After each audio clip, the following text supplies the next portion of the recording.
Yes. So if you have any comments, questions, things like that, we would love to hear. As um, Joel also sends regards. Couldn't come on. I mean, this would have been a perfect time for him to come on and join us because the Montreal Canadiens are in the news. They have decided after last week to not match Jesperi Kotkaniemi's Canes offer sheet and have acquired the first and a third round pick from the Canes as compensation. Then they have taken a first round pick and a second round pick. They have handed that to the Arizona Coyotes and have acquired Christian Dvorak as as their new center to replace Kotkaniemi. Um, so this is where we start, and I'll start with Tyler. Who got the advantage here? If you were to pick a 1, 2, 3, where are you going here? Well, I think you got to put Carolina at the bottom of that list, I think. Um, you know, so last year, of course, yeah, they kind of get screwed over by Montreal with the offer sheet to Sebastian Aho, and are probably paying Sebastian Aho more than they'd like, although I don't think that's a huge overpay. But then just you do the offer sheet with Kotkaniemi purely out of spite and revenge. They made no secret about it too, with the whole way it was rolled out with the Don Waddell quote copying the Marc Bergevin quote, and the social media um, theatrics around the whole thing, which may be cute for their fan base, but it looks, I think, kind of juvenile if you're not part of the Hurricanes fan base. And in the end, the Habs decide to take the picks, and so Carolina ends up with Jesperi Kotkaniemi at $6.1 million cap hit and give up two picks, a first and a third, if I'm not mistaken. And like, you can only look at that as a gross overpay for a guy for one season. So, and then, Arizona, they continue to do their retooling in this offseason. That's good for them to try and get some picks back and look towards the future, and hopefully for them a future in Arizona as they seek a new arena. And for Montreal, I think overall it's a win. I mean,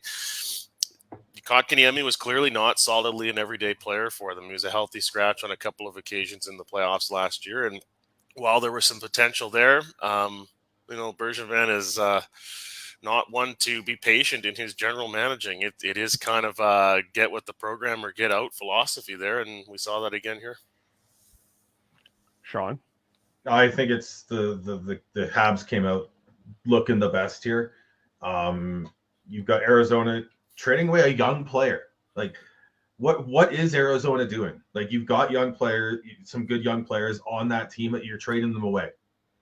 Like, I don't understand. I know you want to get as many draft picks for the next couple drafts as you can, but you still need to field a good team, or at least a team that can be competitive somewhat.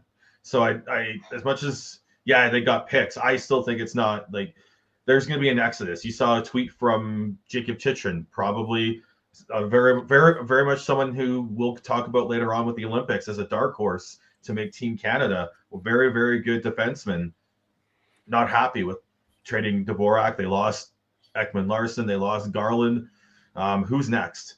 But Dvorak, I think, will be a good fit in Montreal as a more established center.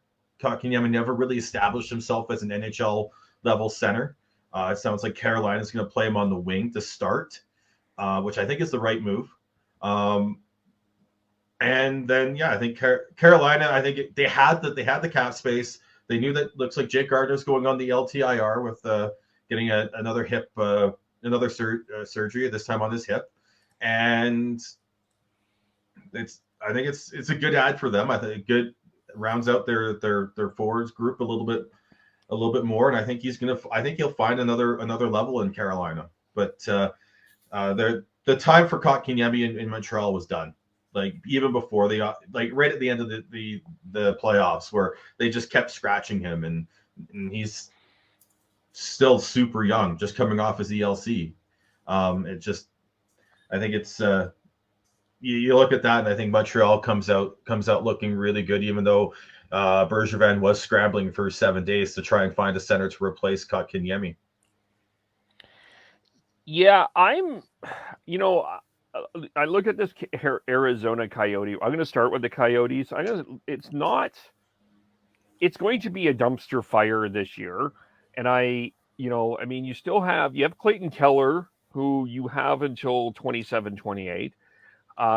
They rescued a lot of people from salary cap hell, including the Canucks and the New York Islanders with Andrew Ladd.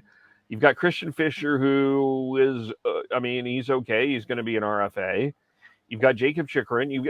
I don't mind that defense with Jacob Chikrin, Shea, Gostisbehere, Anton Strawman. It's not Connor Timmins. It's not terrible. Carter Hutton is in a prove-it situation. But they're going to be a dumpster fire this year. I think probably at some point this season, Phil Kessel will be traded.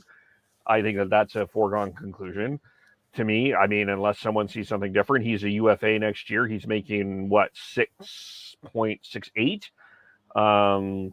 He's probably on the outs.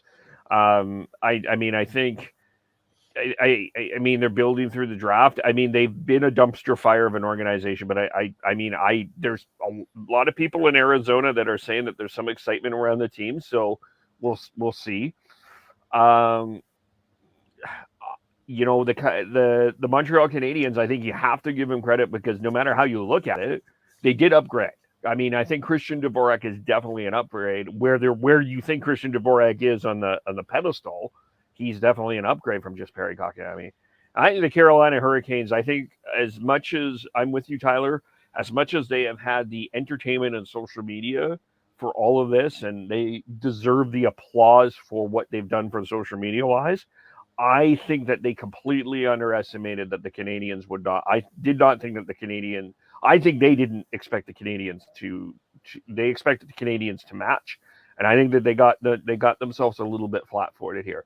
I know that, according to the 31 Thoughts, there was a talks of trades, and Bergevin decided not to do it, but the compensation was going to be about the same. So really, that turned out fine for them, for Montreal. But I don't think that this. I know that they are talking about Kotkaniemi with an extension, and it's going to be less than that. But I don't. I really think that the Canes look like they got caught flat-footed here. Yeah, I don't. Some of that I would agree with. Obviously they like the player, and they've spun that in their press release. That from Waddell, they've been looking at Kotkaniemi for a long time, but they can like the player all they want. It's still an overpay the way this whole thing turned out.